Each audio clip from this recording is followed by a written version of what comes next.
Alright, hello everyone, and welcome to week 3 of reading and discussion for our spring session. There's a couple things I'd like to do before we get into it. Is a few reminders I'm going to give you on PowerPoint here. Now, most of my previous lectures covered a lot of the information that we need to get started with our books. And with our Edmodo, with our Zoom, I think I met most of you in our first Zoom session last week. The Zoom sessions will remain the same every week, and these video lectures will keep coming in Mondays and Tuesdays as well. Mondays and or Tuesdays, early in the week, to give you lots of time if you have any questions before our Zoom sessions. Yeah, let's go quickly through our PowerPoint. Like I mentioned, a lot of our, we've talked about this before, but I just added some extra information about your textbooks because a few people, I believe, have not yet finished their online registration or downloaded enough material. Some of you might even not yet have the books. That's unfortunate because we're going to be needing them very shortly, as in today. These two.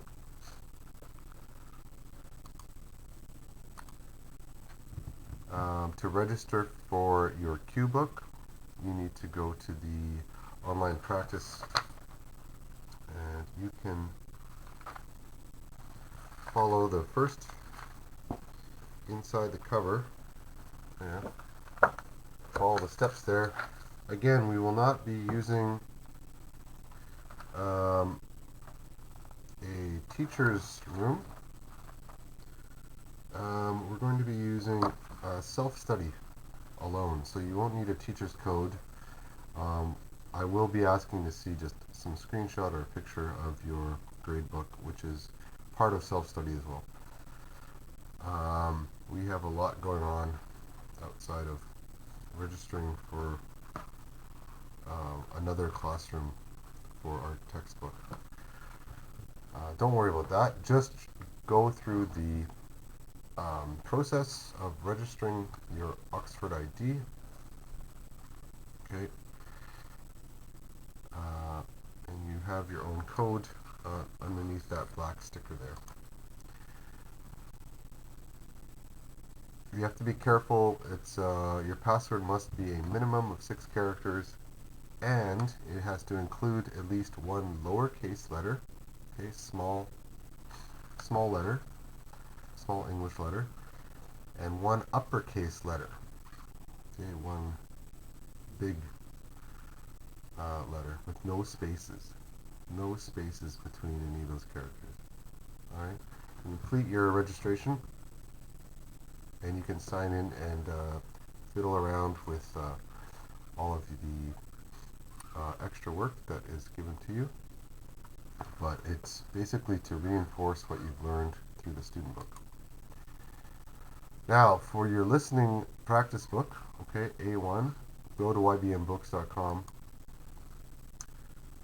Put in A1 in the search bar. You'll find a listening practice A1. Click comes up. You want MP3 files. You can download any of these or all of them at once. What will we study? There are 15 units in the book.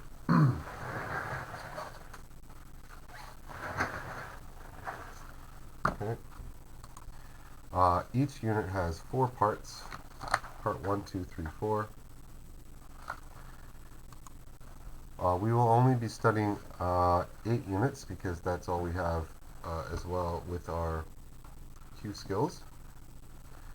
So we're going to be going a little bit quick to start, I guess, because the first unit is quite easy, and then slow down if there's any problems.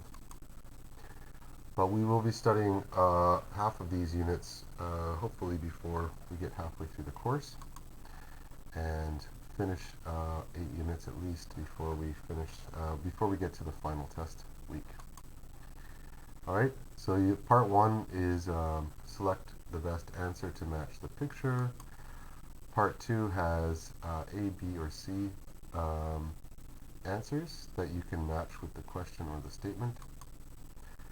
Part 3, select the best answer to each question. Sometimes you're given charts or graphs or maps. And the same thing for part 4. Again, select the best response.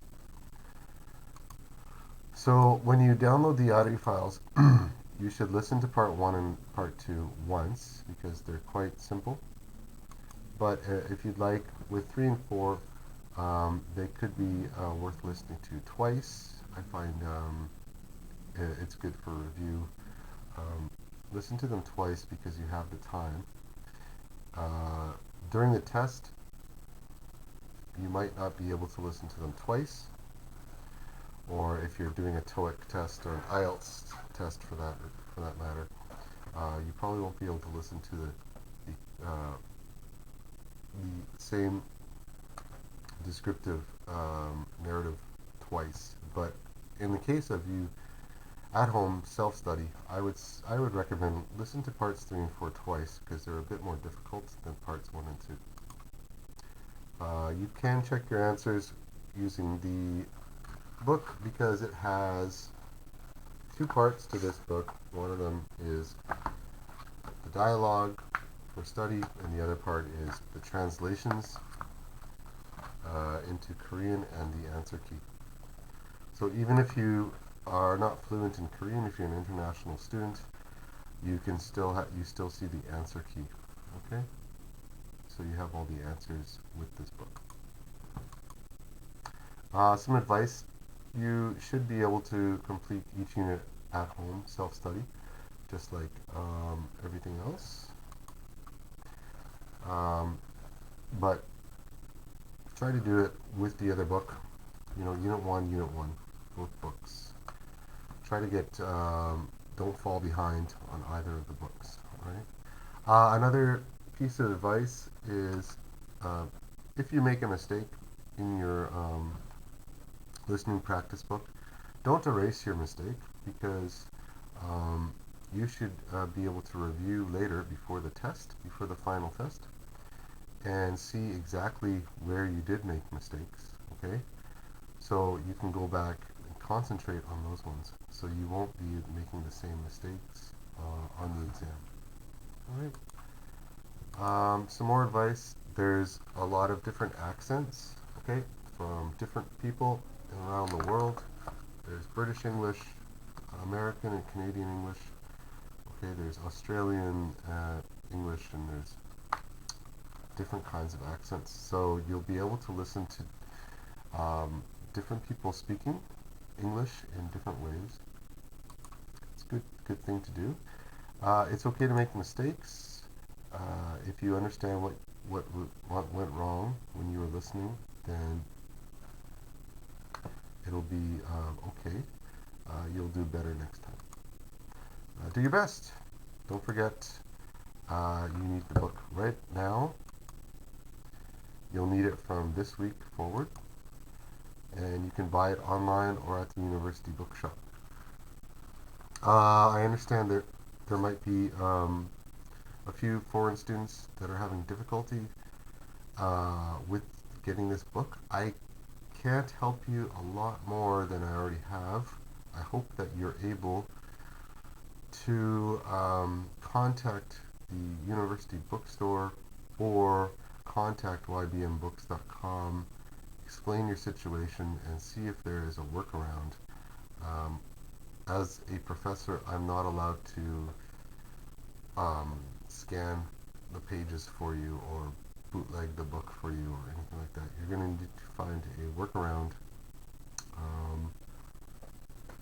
or perhaps make some friends in class during our Zoom meetings where they can maybe help you out with something like that. I'm not sure.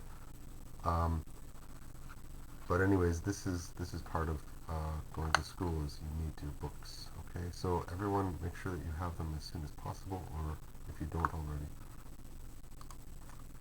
Good luck. With our Zoom meetings, we are going to be using the same schedule as last week, each week, every week. So if you have a class on Wednesday or Thursday with me, please go back at the same time. We'll be following the same schedule as our normal assigned classes. Okay, if we were in school right now, we're following the same schedule. So there should be no conflict with being online for Zoom. Please check the Zoom schedule in case you made a mistake or you missed last class. Make sure that you're going to the correct place and follow the link. Everything is on the Edmodo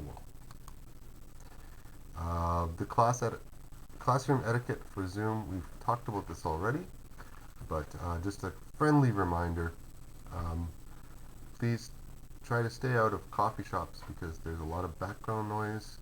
It's difficult to hear, and when you are speaking, it's difficult for others to hear you.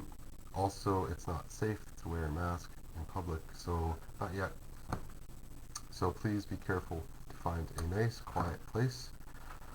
And be on time. I had a few people that were late and they missed some or all of their attendance points and some or all of their work assignment. Okay. Just that's part of being respectful. Treat it like a normal class. Okay. And try to be early, at least on time, for our Zoom sessions. It says raise your hand.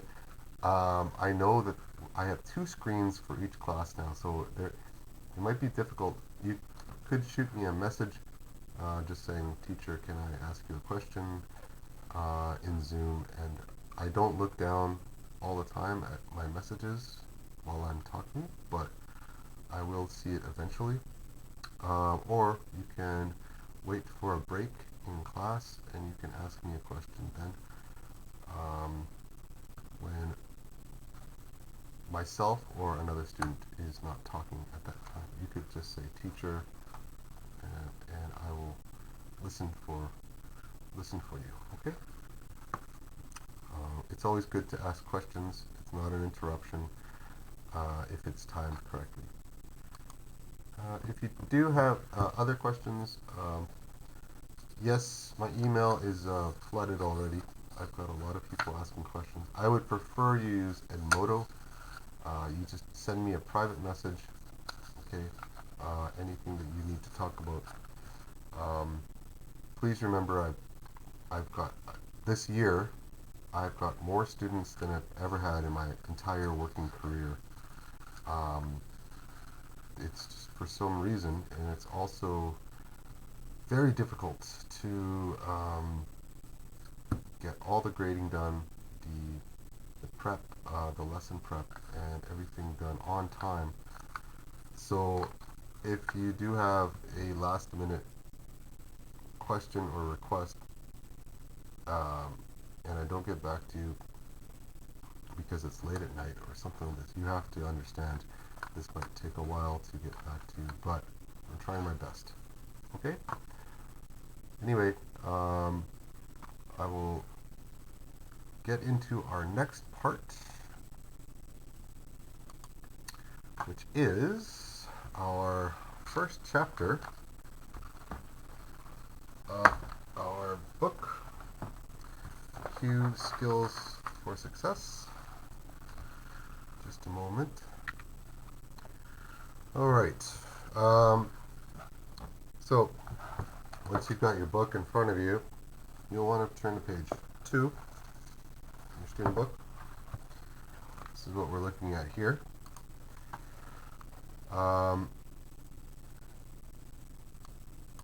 Page 2, Unit 1.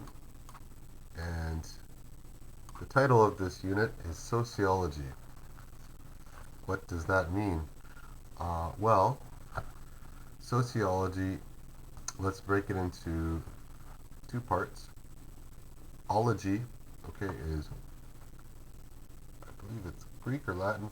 I can't even remember right now, but ology always means the study of, okay?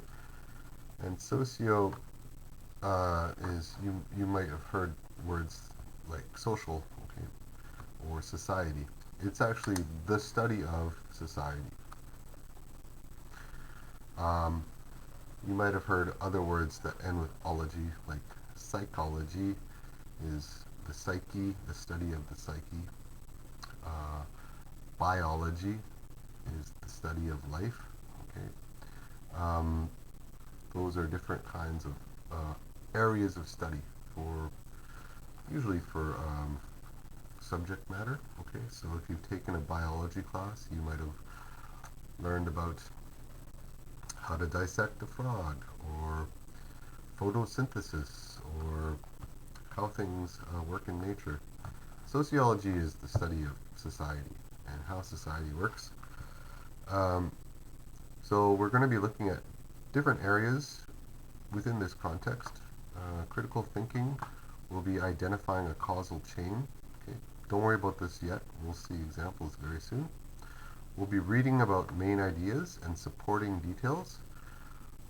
We'll be using vocabulary with identifying word forms and using dictionaries. Our writing section will be to organize and help us develop paragraphs. And our grammar section will focus on real conditionals in the present and the future tense. Alright, so let's get into it. Whoops.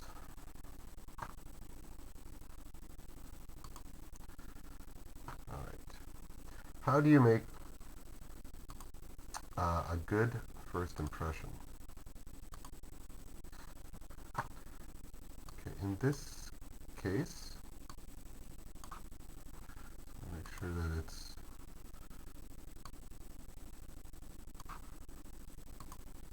showing up okay. Alright. So the first thing we're looking at is the unit question. How do you make a good first impression? What does that mean? Well, an impression is something that you leave with others, you leave on others. A good first impression, so the first time you meet someone, basically. How do you want to impress that person, or do you want to come across as someone that maybe you're not feeling so good that day and comes across a little bit poorly? But a good first impression is important to a lot of people, especially if you're looking at finding a job or going to a new school for the first time. Maybe you'd like to, get that job, or make some friends in class, or impress your teacher the first day of school.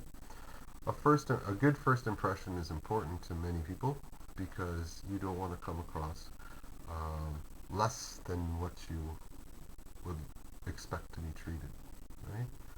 So there's a couple of questions here to consider when you're thinking about this unit question. For instance, number one, what qualities do you look for in a friend? Okay. Maybe you look for maybe your best friend, for instance. Think about those qualities that might make them important to you. Maybe they're loyal. There's loyalty. They're always around when you need them. Maybe they're funny. Okay, a sense of humor is always important when you're feeling down. Maybe they're extroverted if you're introverted, or the opposite in some ways that kind of makes you more complete, right, when you're hanging out with them. What qualities do you look for in a friend? Right? Number two, what is the best way to make a good first impression on a classmate or on a boss? So we thought of those examples already. The first time you meet a classmate, or the first time you meet a boss, what would you like to do to make come across as someone that they would like to meet or they would like to hire, okay, as an employee. Look at the photo. Describe the people in the room. Where are they? And what is the man standing up doing? Okay, so that's as you could see earlier. By the way, I'd like to hear your full sentences for these questions. I'd like to hear your ideas. So everyone might have a different opinion of what's happening in this photo. But obviously, the man in the middle is holding a microphone. I'm sure he's talking to the entire crowd. There seems to be a lot of people around him listening and happy. So, and they've got some coffees and cakes and sandwiches. I'm sure they're having something of an informal meeting. And they're also clapping. So he must be saying something that they're happy to hear.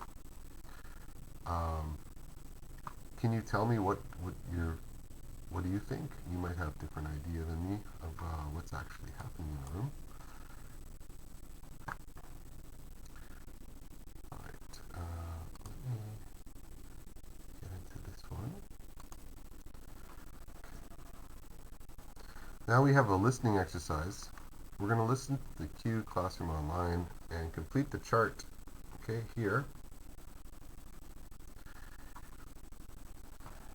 And we have to look at these suggestions from the box, okay? So different people are going to have different ideas. How do you make a good first impression?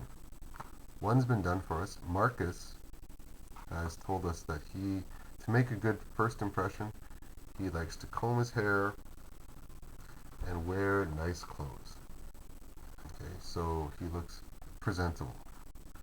That's fair. Okay, we're going to listen to the rest so you can find out what Una, Felix, and Sophie think are some other ideas given here for making a good first impression.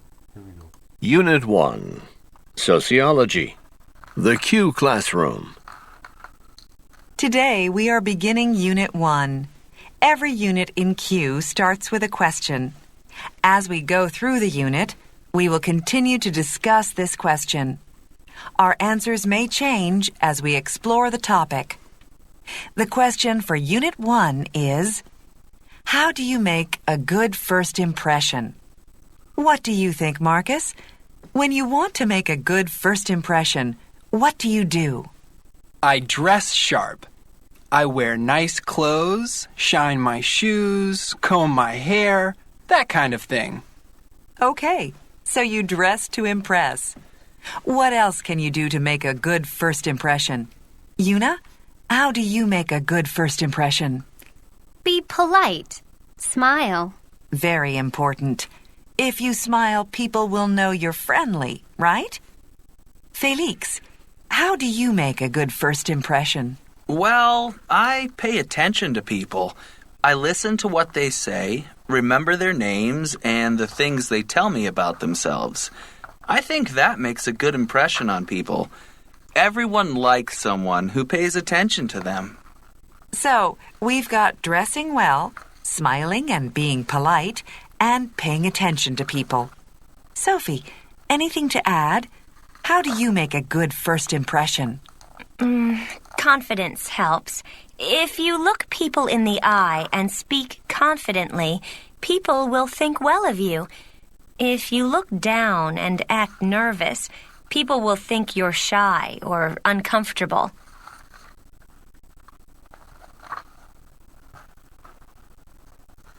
Okay. So if you want to listen to that again, you can. This is going to be a video posted, so you can always listen to it again. I don't want to go over the answers today with you. I think most of these answers you could probably figure out for yourselves. That's the point. But I will be going over the answers in probably next week's, after the submission date. Okay, I'm gonna go through the answers with you with the textbook in our Zoom sessions. Okay, so it won't be this Wednesday or Thursday. It'll be next week's, after the submission date is concluded for this unit. When Unit 1 has been sent to me in full, then we will cover all the answers. So you can check everything then. Anyway, I'm going to, oops, just a moment. I'm going to keep going here. So the unit objective is to read articles and gather information and ideas to write a paragraph on how to make a good first impression. I'm going to try to limit as much as I can from our writing assignments. Mostly what I would like us to focus on is our reading and discussion, meaning comprehension and reading skills. This is not a writing class, so I probably won't expect you to be writing the end of chapter paragraph, but we will be going through all the exercises that lead to it. Okay. All right. The objective of our next reading is the article is called Small Talk, a Big Deal. And we're going to read a newspaper article about small talk. What is it? What is it helpful about? We're going to preview first. If you read the title and the headings, okay, read the title and the headings.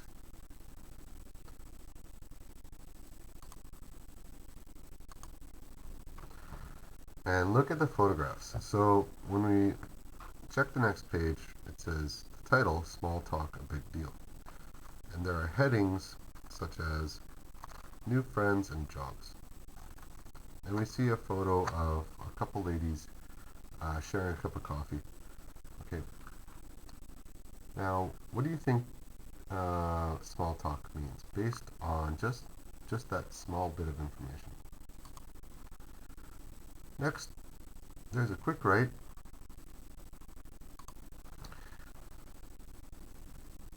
And this is just a, all you have to do is show me, oh, and by the way, you'll notice there's not a lot of room in the book. Okay, so what I like to think is that some people do writing, if you don't have enough room in the book, right, for these quick writes, here's a really good way to show me that you're trying to finish. Just grab a post-it, something that's as big as your hand or something, like it doesn't have to be tiny. You get a big post-it, and you won't ruin your book. Okay, if you answer this question, you can just post it, okay, via post-it note in your book, and you won't have to worry about making mistakes because you can do another post-it, okay, again and again, and you won't have a messy book. You can also just use, if you're into it, use another book, writing book, and take pictures when I ask you to, of just, all you have to do is put the page number and put the your own answers down in A4 or just a little writing book. So if you're given a question and you're going to run out of room because the page is too small, okay, there's not enough room for your answer, I would suggest a lot of really good students, smart students, use these post-it notes because they're simple and they're easy to correct. If you make a mistake, you can just write another one or more than one. You can add them all over your book, and then you can take the notes off again, and your book is still perfect for review. Right? So the quick write is, how do you feel when you meet someone new at school or at work? How do you feel? What's your feeling? What do you say to him or her to make him more comfortable? And write for 5 or 10 minutes. I don't think you need to write for 5 or 10 minutes, but you can certainly consider what kind of feelings you would have, and how you might empathize with that person, and then what would you possibly say to make them feel better, more comfortable. Okay? So again, there's no right or wrong answer. It's an opinion question. So just show me that you can understand the question and that you can answer the question with your own thoughts. Okay, there's a vocabulary section on page 4. Check the words you know, and there is going to be some of these words in the article. Let me just go through some of these with you. These will also be for your online work. These will be used in your online practice to practice your pronunciation. Okay? But let me just go through quickly with you. You can also define the words using your dictionary, either your paper dictionary or your phone dictionary, whatever you'd like. Appreciate, that's a V, meaning it's a verb. Okay, to appreciate something. Appreciate. Confidence, that's an N for noun. Demonstrate, another verb. Effective, ADJ, means adjective. Impress is a verb. Lead to is a phrasal verb, because it's more than one word. Maintain, also a verb. Offensive is an adjective. Okay? Adjectives describe nouns. Adverbs describe verbs. Select, another verb, and stranger, another noun. So you can practice that with me as you watch the video, or listen again. Try it on your own. Let's get into it. Just a moment. So whenever you see this, that means IQ practice. That means it's going to be part of your online workbook. Alright? So you can go immediately there if you'd like, or you can do your IQ practice after you finish the unit. It's up to you.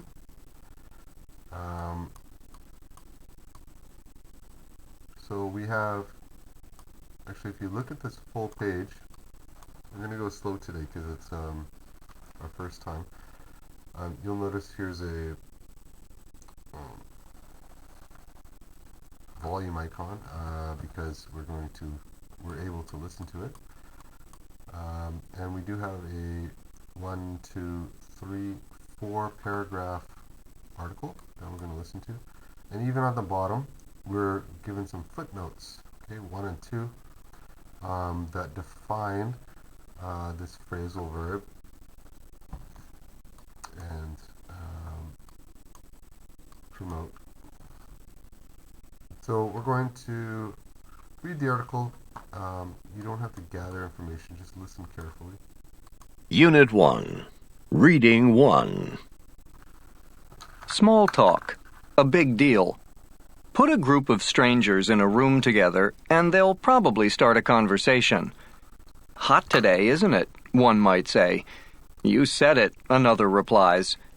Soon enough, comments about today's weather will lead to other people's weather stories about getting stuck in the rain or trying to stay cool during last week's high of 100 degrees Fahrenheit, 37.7 degrees Celsius. Why do we talk so much about the weather, and why is it important? When we first meet people, we don't begin by telling them our life story. We start with small talk, a polite conversation about something much less important, like traffic or weather. Sometimes it goes nowhere. We may talk to people in the elevator, at the store, or on the bus, but the conversation quickly ends. Many other times, however, small talk can create something much bigger, including new friendships or even a better job. It just has to be done the right way. New friends and jobs. Research suggests that small talk can build new friendships. When we begin conversations with new people, we want to feel comfortable, and so do they. We use small talk to find common interests. Weather may lead to more interesting topics like summer fashion or winter foods. Once we have a common interest, a friendship can begin. The more we engage in small talk, the more friends we can make. Small talk even helps people get hired and perform better at work. In order to impress at a job interview, you need to bond with the interviewer right away. Effective small talk can make that first impression get you the job. Small talk is equally important after you are hired. In fact, research demonstrates that just 5 minutes of small talk can lead to more successful business deals. Effective small talk at the office can also help people get promoted more often. As easy as 1, 2, 3. So, how can you make small talk lead to a new friendship, job, or promotion? First off, find common ground. Select something around you that you share with the other person. At a job interview, look around the room for common interests. Perhaps the interviewer has a photo of his children on his desk. "Oh, you have kids too?" you might ask. Next, keep the conversation going. Compliment the other person to make him or her feel comfortable, and ask questions to show interest. "Oh, you've been to Paris?" Don't do all the talking, and avoid saying anything offensive that might make the other person feel awkward. It could create a negative impression and possibly end the conversation. Third, maintain eye contact. When you look people in the eye, they feel you appreciate what they are saying. Maintaining eye contact is important. It makes you appear honest and builds trust. Without trust, a relationship cannot develop, say experts. The big question: to talk or not to talk? Some people shy away from small talk. They might not have enough confidence to start up conversations with strangers. And let's face it, talking to someone you don't know is not the easiest thing to do. Still, experts say with practice, small talk does get easier, even for the shy ones. You just have to take that first step. Other people avoid small talk because they dislike discussing things like traffic, weather, or sports scores. For them, these topics are just too small. However, when you think about it, small talk is anything but small. In fact, it is actually a very big deal. Okay. So, we had a couple pages there. I didn't mention the other subheadings, easy as 1, 2, 3, and the big question to talk or not to talk. But this is a fairly long video. You can watch it again if you'd like.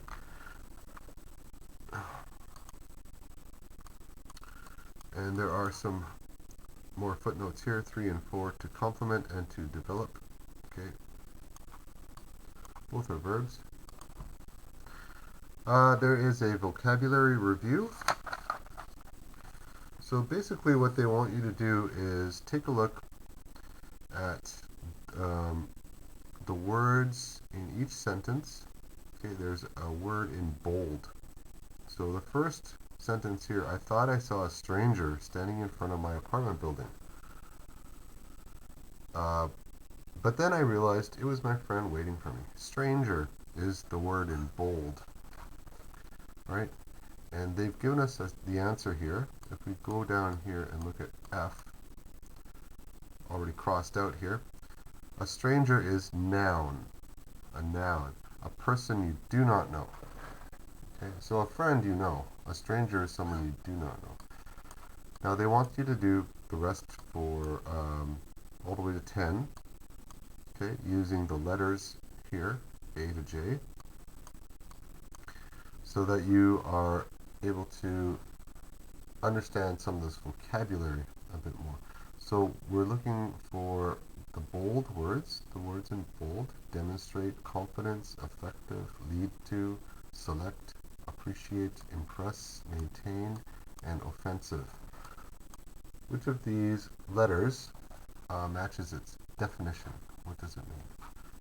Okay, again, we see this little IQ practice. That's an online practice icons, meaning there's going to be more vocabulary practice with the online workbook. Okay, the next page, page 8, we're looking at restate. Circle the main idea of the article. So A, B, C, or D. I'm going to let you work on that yourself. Part D is categorize. Okay, read the statements. Are they true or are they false?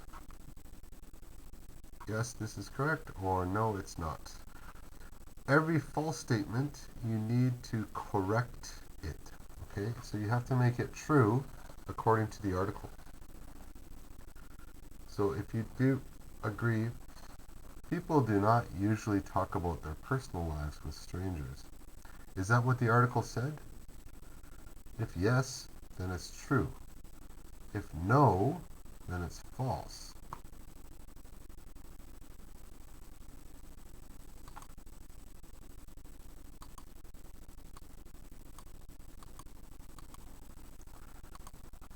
So number 1 is true according to the article. I think that was, maybe that was in the first or second paragraph, but small talk can happen at the store or on the bus. Is that true or false? That also is true. However, small talk helps people find shared interests. True or false? Also true. Small talk is only helpful before you get a job. That one is false. Why is it false? Now you have to change this sentence to make it true according to the article.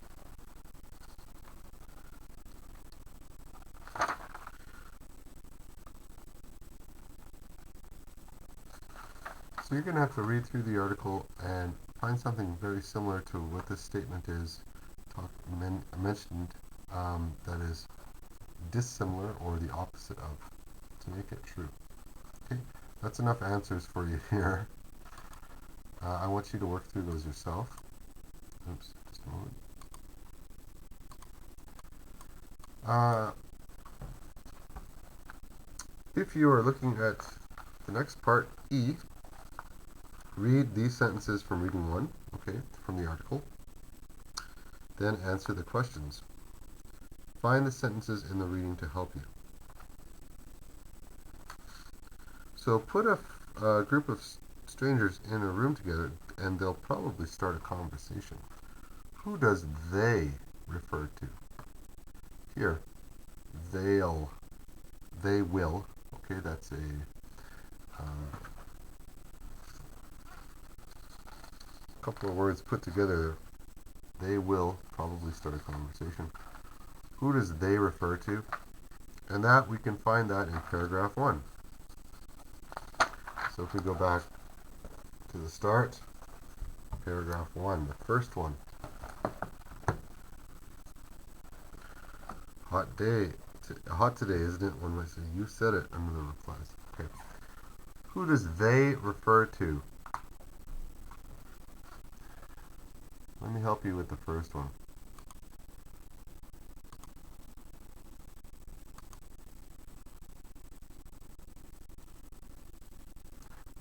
Wait a minute.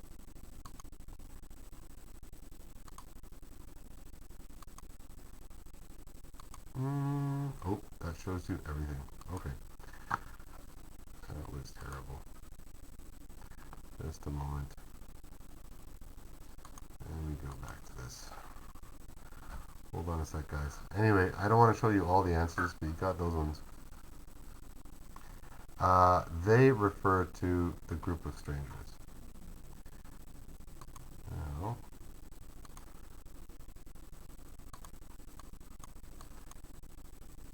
you should be able to finish the rest, since I just showed it to you. And 5 and 6 as well.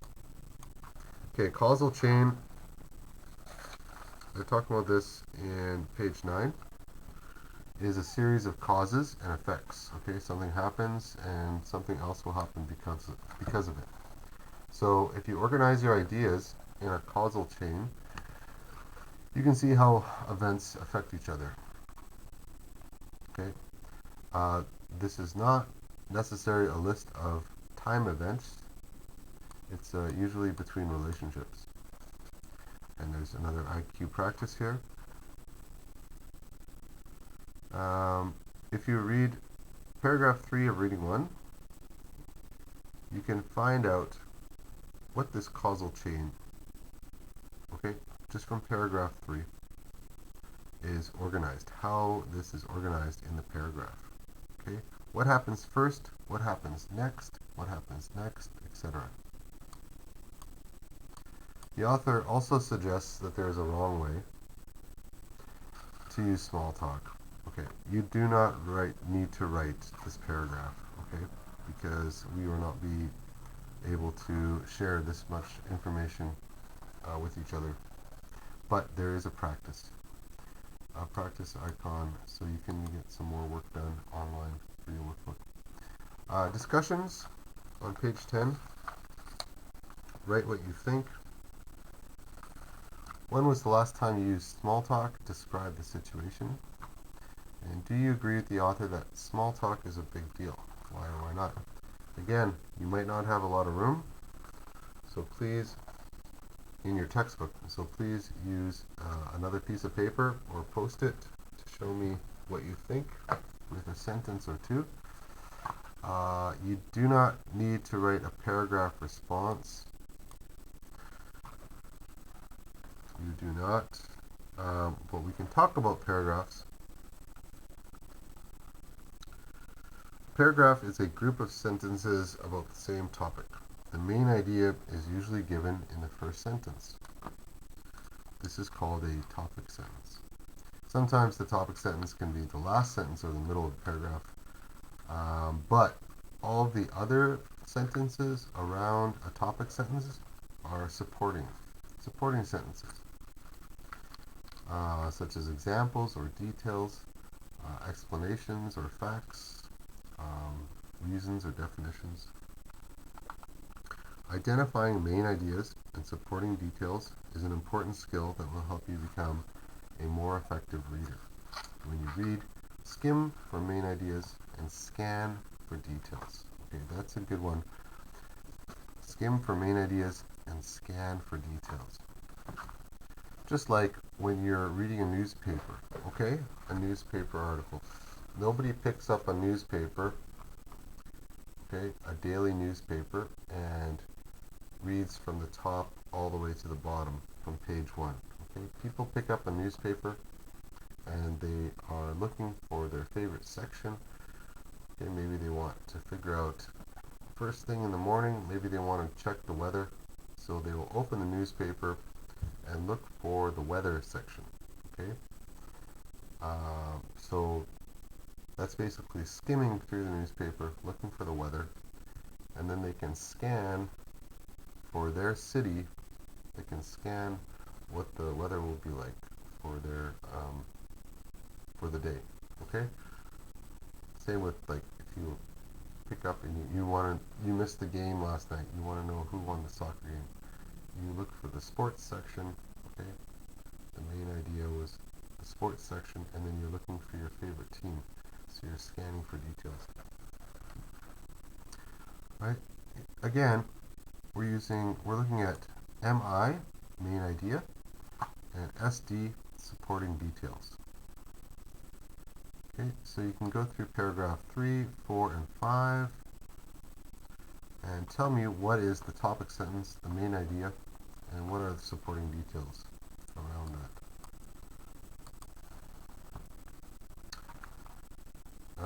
Look again, 1678 in reading 1. Underline the topic sentence and compare answers. Well, you won't be able to compare many answers, but you can possibly talk about this in next week's Zoom meeting, okay? There's some more practice online. Okay, we're going to get into reading 2 in just a second. Please hold. Okay. 21st century job interviews. This is our second reading.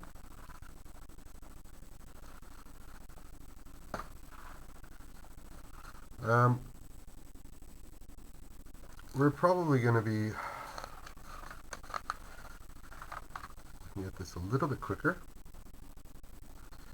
but we're going to read an interview with a career counselor about job interviews. And first of all, we can preview the reading.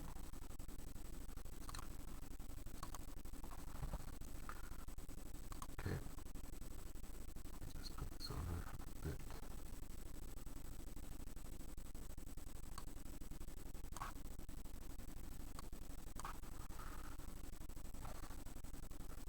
If we read the title and the questions the interviewer asks, so we're skimming and scanning, what do you think are going to be the topics considered in the interview to cover? Alright, so we're looking at the questions the interviewer asks. Careers Today is the interviewer, okay? And the title, 21st Century Job Interviews. Which of these would you expect the topics to be about? Okay, so that is another skimming and scanning kind of thing.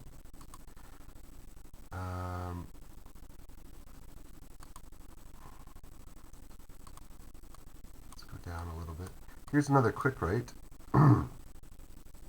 You'll notice a pattern here before we do our readings. Each reading has a preview and then a quick write to see what you already know. A quick write: what advice would you give to someone on a job interview? What should he or she do or not do? So you can write very quickly your own answers, and like I said, there's not a lot of space here, so you can use your a small book to write down your own answers, or the old trusty post-it, and stick that on the page here when I ask you to send me some pictures of your work. It's quite easy for you to organize, okay? If you're using a different notebook, you can just write down the page number. This is page 11, Unit 1. And write down B, quick write, and then your answer, okay? And it's very easy to organize your notes in a workbook as well. A physical notebook, not a online workbook. Again, I'm looking for comprehension. I'm not going to be doing a spell check or a grammar check on your answers, but I do not want to see chicken scratches, okay? There has to be some semblance of order and understanding. So I'm definitely looking for, number one, your comprehension, that you understand this question and you have some advice, what he or she should do or not do if they're going into a job interview. Okay, so you might expect a few answers like, you know, dress well, okay, dress for success, or be attentive, or don't be too relaxed, keep your feet on the floor. Whatever kind of advice you would like to give is fine, but I look forward to reading all of it, okay, from each and every student. Please try to be sensible with your answers and legible so that I can read them. Vocabulary. Here again, you can check the words you know and use a dictionary for anything that you don't know. These words will be found in the next reading. Accomplishment, which is a noun. Youngsa. Authentic, which is an adjective. Consider, a verb. Expect. Professional. Punctual. Research. Responsible. Slang. And weakness. Okay, so you'll find all of these words in our next section. As well, you can practice your pronunciation with the IQ Practice Online Workbook. So we're going to listen first between Careers Today and Dubois. Rose Dubois is a career counselor in Paris, France. She has spent the last 20 years helping people prepare for the job of their dreams. Let's listen. Unit 1. Reading 2. 21st Century Job Interviews. Rose Dubois is a career counselor in Paris, France. She has spent the last 20 years helping people prepare for the job of their dreams. Dubois notes that job interviewing in the 21st century is a very different game than it was before. It's not about the perfect resume anymore. With so much information on the internet, people have to be even more prepared and more careful if they expect to get the perfect job. CareersToday.com sat down with Dubois in a little cafe in the south of Paris, and here's what she had to say. So, why is job interviewing so different in the 21st century? Well, a lot of it has to do with social media. Over 90% of interviewers look at people's social media pages. And they don't just look at professional sites like LinkedIn. They also go to their personal pages on Facebook and read their tweets on Twitter. And do you consider social media a bad thing? Well, it just means that you have to be careful about what you put on there. For one, use your real name. Don't use a nickname or another funny name that your friends have given you. Employers want to know it's you. Also, make sure you use the same profile picture everywhere. Employers need to know it's the same person. Are there any other ways job interviews have changed because of the internet? Oh, definitely. The most successful candidates do research online before the interview. They visit the company's website to find out more about the company. For example, what's the name of the president or CEO? What's the company's history? What are its goals for the future? If you know the answers to these questions, they'll know you're taking the position seriously, and you'll be more successful. Those are all great points. However, isn't it also true that a lot of interviews aren't even in person anymore? Yes, absolutely. To save money, more and more employers are asking people for video interviews. So they'll email you a list of questions, and then you have to record your answers on camera and send the video back to them. Unfortunately, not everyone is a YouTube star, so there are certain tips to keep in mind. Great. What are those tips? Well, first off, dress professionally.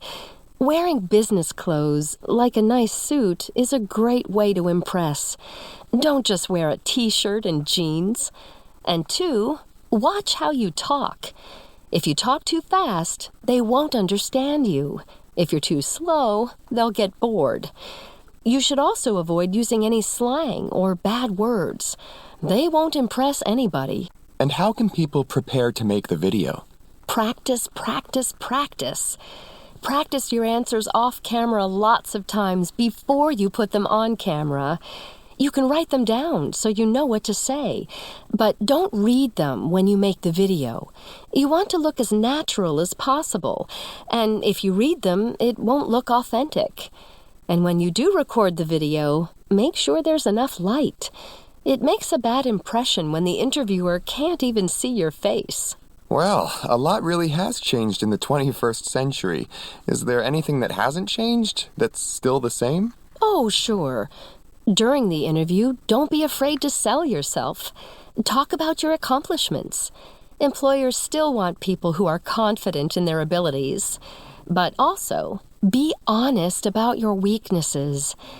If you're doing a video recording, don't look down or look away a lot. You want to appear focused and present. And if the interview is in person, make sure to keep eye contact the whole time. Keeping eye contact always shows that you are both honest and confident. Great. Any last advice? Yes, 2 things. First, be punctual. Don't miss the deadline for your video interview, and don't arrive late to in-person interviews. No employer wants to hire someone who is not responsible enough to come to work on time. Get there 10 to 15 minutes early to help yourself relax. And the second one? Don't forget to smile. Okay. So, you can watch that again if you want. This is all pre-recorded, so of course you can. When you're happy with what you've gleaned from the interview between Rose and the Careers Today interviewer, we can go through the vocabulary. All right, and we've seen a few of these words in the reading. Where do they fit? Where do they go? Right, so you can work that out for yourself. Let's give you a quick an idea here.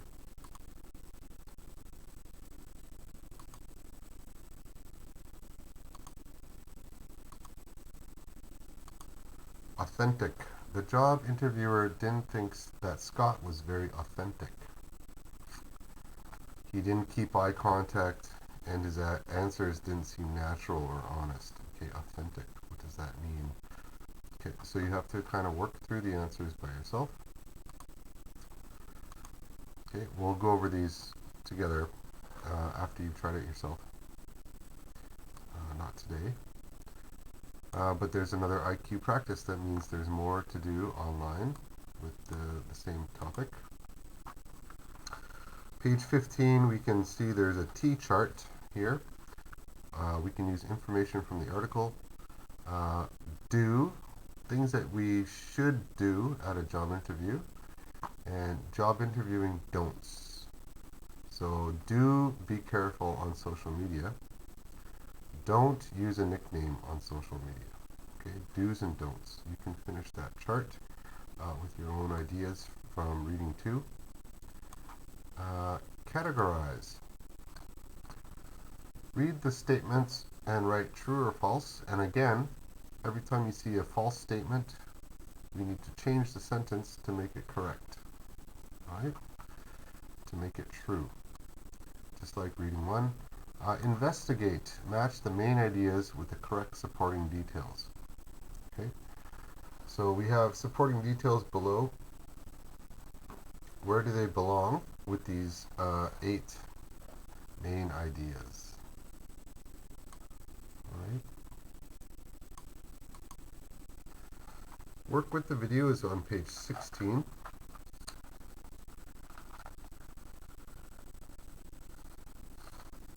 And the first thing is, how do you feel when you walk into a job interview, and why?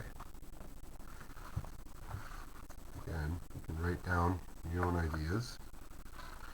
They do give you some video vocabulary, including the words generic, rattle through, common ground, and scale. All right. And there are some resources in the workbook about job interviewing skills. But we're going to watch the first 2.5 minutes of the video 2 or 3 times and circle the answers. Well, I'm going to just put this on once. You can watch it again if you'd like. Making a good entrance is one way to impress a prospective employer, and that's important because the latest government report shows jobs are scarcer than ever right now. So this morning, we've got some tips for that vital first interview from an expert, the author of Good in a Room. Stephanie Palmer joins us this morning. Folks, if you're at home right now, get a pen, get some paper, jot these things down because these are tips you can ill afford to not receive right now. You never get a second chance at a first impression, and that's what this is all about, right? Walk into that room, exude a little confidence, look good, firm handshake. Is that basically what we're talking about? Well, it is. It is true that making a good first impression is something that you can't change. Basically, people, when they're meeting you for the first time, studies show that they will form an opinion of you, and no matter how hard you try, it's really hard to change. So you obviously want to make a positive first impression. All right, we've got some tips for you. And tip number one, I love this, accept the water. Explain. Basically, you want it to be positive. The first thing that you say in a meeting to be yes. So if someone offers you and says, "Can I get you some water?" say yes. Then you'll also have a prop in case they ask you a tough question or you need a moment to collect your thoughts. You simply reach over and take a sip. Excuse me, Chris, who will we be voting for in the upcoming elections? It gives you a little time. Exactly. It does. It gives you a little time to formulate an answer, or hopefully it's a good answer, and you continue to impress. Tip number two is prepare dynamite questions. I think a lot of people would think it's probably best to just sit back and listen, but you're saying be a little bit more proactive. Go in there with a line of some pretty darn good questions. Well, and that's the mistake that most people make. They think that an interview, their only job is to answer the questions. But the best thing that you can do is prepare some questions for the person that aren't generic, that aren't things that you could find out the answer on the internet, but something that is specific to that person and that company. Position yourself as an insider already, as someone who's in the business. So go in there with a little bit of information. Be inquisitive, but don't be too programmed as though it looks as though you've got lists 1 through 10 and you're just trying to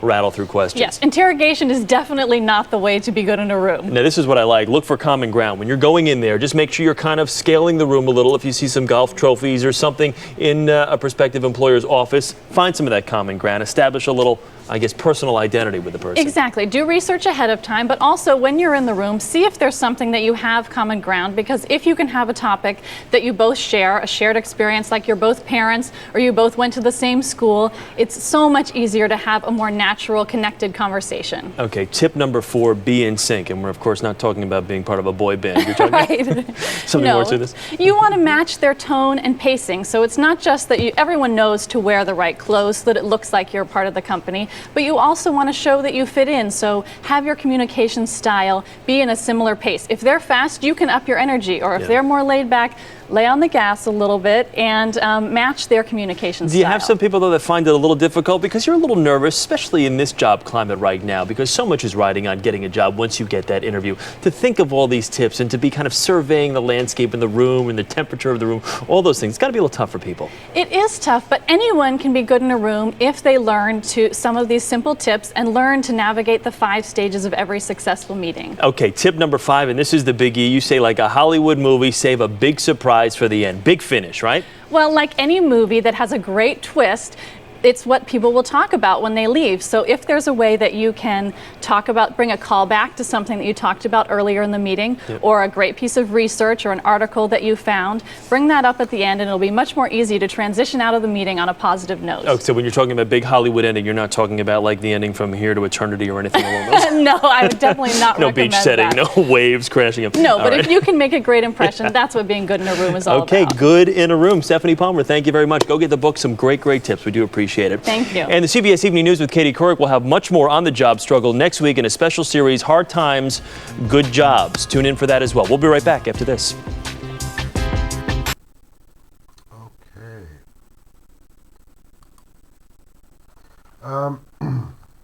So that was an actual CBS, I believe, interview between 2 real people. Talking about tips on the job for the interview. You can get through this page, and there is an extension.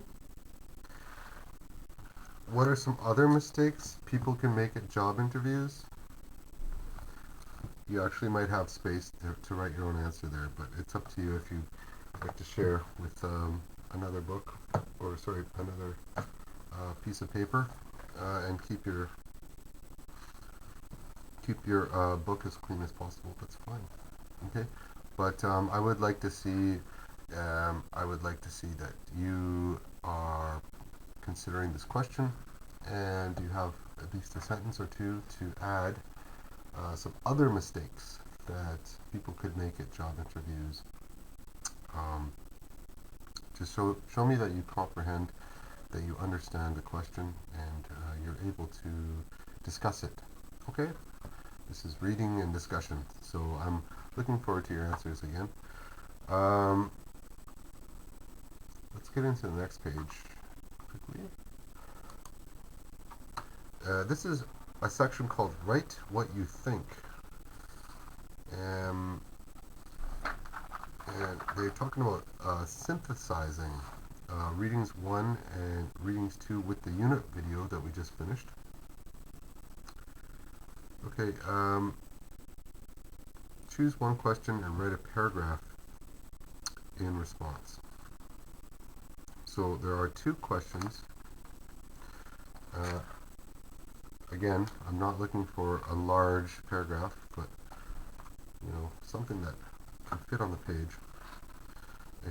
There's not a lot of space here, so I'm imagining many of you might be using a small workbook already. Like I usually use something, for instance, this size, but you might have something a little bit larger or smaller. But again, you can write down the page number, write down the question if you'd like, so that you can review it much easier in the future. Or you can stick a post-it on the page, or more than one post-it. Choose one of these 2 questions and discuss your own answer. Okay? Show me that you understand the question, that you understand what you've done, and you can synthesize what we've learned in this unit. There's a vocab skill here. Learning word forms increases your vocabulary. There are different ways of using this root word, accomplish. Accomplish is a verb. Accomplished is an adjective. And accomplishment is a noun. But the smallest form here, accomplish, is a verb, to succeed in doing something difficult that you plan to do. Okay? I want to accomplish a good score in English. I've accomplished a good score. My accomplishments include a good score in English. Okay? These are 3 different ways that we can use a verb in different forms of vocabulary. So there's also an identification box here, a chart. An X indicates that a word form doesn't exist, or you don't need to know it at this time. Use your dictionary to help you. Okay, so they do give you here these 3. So we don't know the adverb for accomplish. Okay, confidence. We don't know the verb for confidence. Okay, there's no action word for confidence, but there is an adjective and an adverb. All right. What about, or maybe there's not. You can put an X if you're not sure. Considerable, considerably. Demonstrate is the verb. Impress, offend, responsible, select. So here you can throw. Everyone has a smartphone nowadays. You can throw one of these words into the dictionary, whatever you'd like. There's different kinds. I'm hoping that not everyone is just using Neighbor or whatever. You should actually find a free online dictionary like Cambridge or Oxford, etc. that is very well-rounded, and it's been around for 100 years. They're going to have a million different English forms, and you can navigate through that dictionary and learn a lot. Alright? And so you're looking for 명사, 동사, adjective. These are words that adjectives describe nouns, adverbs describe verbs. Okay, if you can finish this chart, I'm impressed. Okay, I'll be looking forward to that as well. Apply your vocabulary skill. If you look at activity A, you can complete each sentence, okay, with your with the words that you just learned. Compose. Choose 2 sets of words from activity A. Write 1 sentence for each form of the word. Okay. Again, not a lot of space in the to write, so do what you can outside of the textbook, and then practice. You'll have some more online practice as well. Now, the writing section. This is what I'd like to tell you today. I know there's another, what is that? 5, 6, all the way to 27. There's another 8 pages for the writing. But we're not going to go through that together because I don't want to, this is not a writing class. I don't want you to do too much extra work. I realize this is, for some of you, one of many classes, and we've already covered 18 pages for Unit 1, and there won't be any writing required for the final exam. Not writing. Most of our tests will be online, will be short answer or multiple choice or choose the best response, that kind of thing, but no paragraphs. What we've covered so far might seem like a lot of work for some of you. It might seem pretty easy to others, okay? And I'm not sure about the difference of English level for the majority of you because I have almost 50 students in every class. I'm sure that there's a lot of discrepancy between your maybe your perceived or tested English proficiency. So we're not gonna go through the writing section because I think it's not going to be necessary for your final test. And I think it's a lot of extra work maybe for an online class when I can't help you face to face. So I will say this though, I hate to see blank pages in any textbook.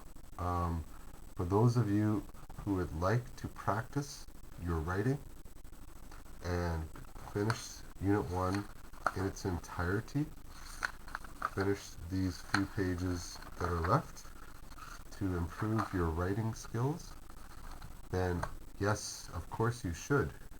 And I can't be unfair to other students if you are, I can't give you extra points. But I will say, if you do finish the writing section because you would like to improve your writing skills, okay, I will look at your answers. There's quite a bit here, and it's focused basically on writing paragraphs and anything from topic to concluding sentences and supporting sentences, and then it gets all the way to the writing task. And I think that is the last page right here. So everyone, you could do on page 27, you can find out that you are able to identify a causal chain, identify main ideas, and use a dictionary to identify word forms. Okay? The writing section and the grammar here, real conditionals, have to do with maybe stuff that we don't need to include on the test. But you should be able to understand what we've covered today. The next page is the next unit. Okay, but we're not going to. The point is, you should be able to track your success with more than half of what we learned through Unit 1. The writing section is quite large, but those of you who have time or the willpower to, finish Unit 1, I can't give you an unfair advantage over the other students who, for those of whom that we're not going to be working through this together and give a lot of help towards, because there's no way I can check everyone's writing written paragraphs this semester, and I can't help without face-to-face time. So it's going to be a section that we're going to skip. Okay, the writing section is not part of this class anyway. But last again, if you do finish this section because for whatever reason it's important to you, I will not dissuade you. In fact, you can include those pictures when I ask for them. You can include those pictures in your evidence of Unit 1, and it will be, forever part of your work efforts, displayed in Edmodo for me and you to see. And if there is a point at the end of the semester when you have a tie score with another student, for instance, there's 2 or 3 people with 92.5% or something like this, and there's only so many A+ to hand out, right? Because we have a grade curve. If there's a tie score, whichever student has the highest amount of work shown, okay, which includes extra work in your writing section, if you choose to do it, that person will obviously have the edge to inherit the A+, where others might not, if they chose not to do the writing section. So, for those of you who would like to finish this unit in its entirety, great. Kudos to you. Definitely fantastic idea to improve your English writing skills. And I will try to reward you in a very small way. I know it sounds small, but it might be important at the end. It's not the first time that we've had tie scores, people with the same score, and it's difficult to decide who gets the edge, who gets the A+. Those of you who make the effort, I will definitely consider all of your efforts, and I will keep a record, and we will both have a record of your effort. Okay, so you are certainly encouraged to finish if you have time and if you have the drive to improve your written English. Okay, but for the class itself, we're not going to be going over this written section for each unit because it's just outside of the scope of this class. Alright? But yeah, if you have time, it's definitely worth it. Okay? It's definitely worth it. Anyway, I think that's enough for today. We're almost an hour and a half, so I'm going to let you guys try to get into your books and relax. You can always watch this video throughout the week as many times as you'd like. That's why I'm recording it for you. And I will see you all on either Wednesday or Thursday for our Zoom session. Okay, so please go back to the same place at the same time, and I will be there, and I will see you all soon. That's it for today. Thanks, guys. Have a great day. Bye for now.